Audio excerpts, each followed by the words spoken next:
Welcome back. It is time to continue our NCAA football win total series. We are still in the Sun Belt, and we move to South Alabama, another one of the relatively new programs to FBS. Just like a lot of these Sun Belt teams, joined the Sun Belt in 2012, went 2-11 the first year, then 6-6 under Joey Jones.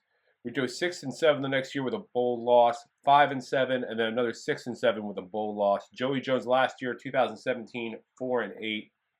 Steve Campbell comes in, and it's awful. 3-9, 2-10, 4-7. They bring in Kane Womack. He goes 5-7 in 2021, then goes 10-3, loses the New Orleans Bowl. 7 wins last year total with a bowl victory. And it starts out for them with a loss at Tulane. So they lose the first game. Then they beat Southeastern Louisiana and then beat Oklahoma State on the road. They lose to Central Michigan. They lose at JMU. Then beat UL Monroe and Southern Miss.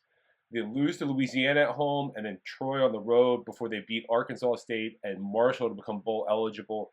They lose their last game of the season, though, at Texas State. They go to a bowl game. They play Eastern Michigan in the 68 Ventures Bowl and get a win there. Things are looking up for Kane Womack, and he leaves. Kane Womack is now the defensive coordinator and linebackers coach at Alabama. His offensive coordinator is who's taking over, and that is Major Applewhite. Major Applewhite played great at Texas from 98 to 2001, got into coaching in 2003, and worked his way up to become the Houston head coach in 2016. 2016, he coached his first game. It was the Las Vegas Bowl. He lost it. 2017, full-time job, 7-5, lost in the Hawaii Bowl. Then 2018, 8-5, lost the Armed Forces Bowl, but is fired. Goes to the Nick Saban School of Head Coach Rehabilitation, ends up at South Alabama in 2021, and now is the head man there.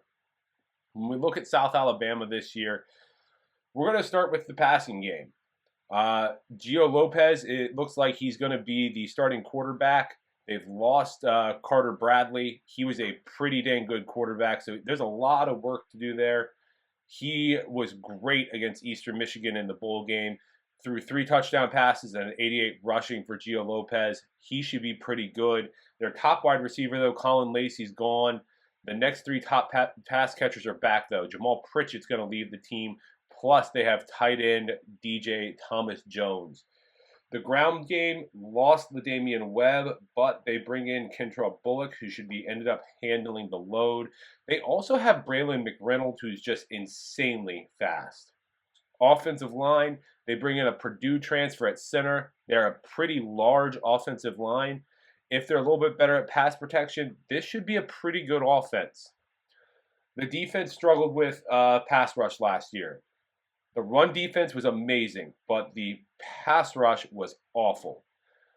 They have 2 huge tackles in the center. Wycavius Thomas is one of the best defensive players in the Sun Belt. He's going to be the anchor.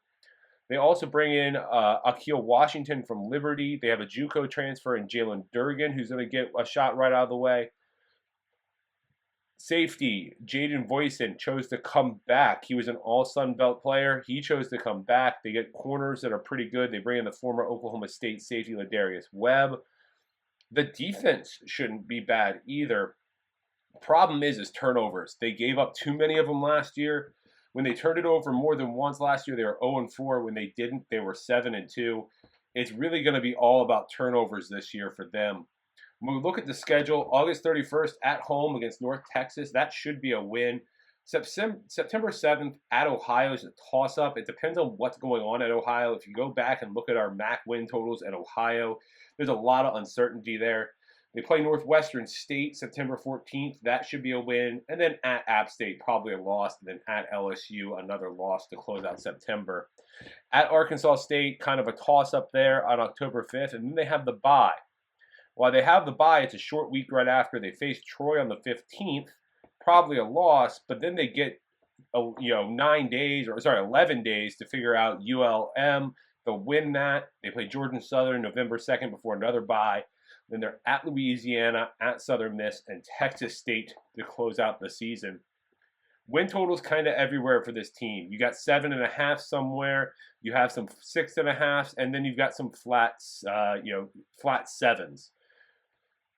I think this is a 6-win team.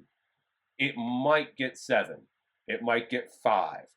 I don't like the under 7.5 because of the juice. And then I don't like the over 6.5 because of the juice. But there is a flat 7 out there. There's actually 2 of them. We're going to go ahead and take the under 7 wins at -110 on Bet Rivers. If you like this content, please leave a comment, share it with your friends, hit the like button. Also, check out our Linktree profile. It has all of our social medias. We'll see you next time as we continue the Sun Belt.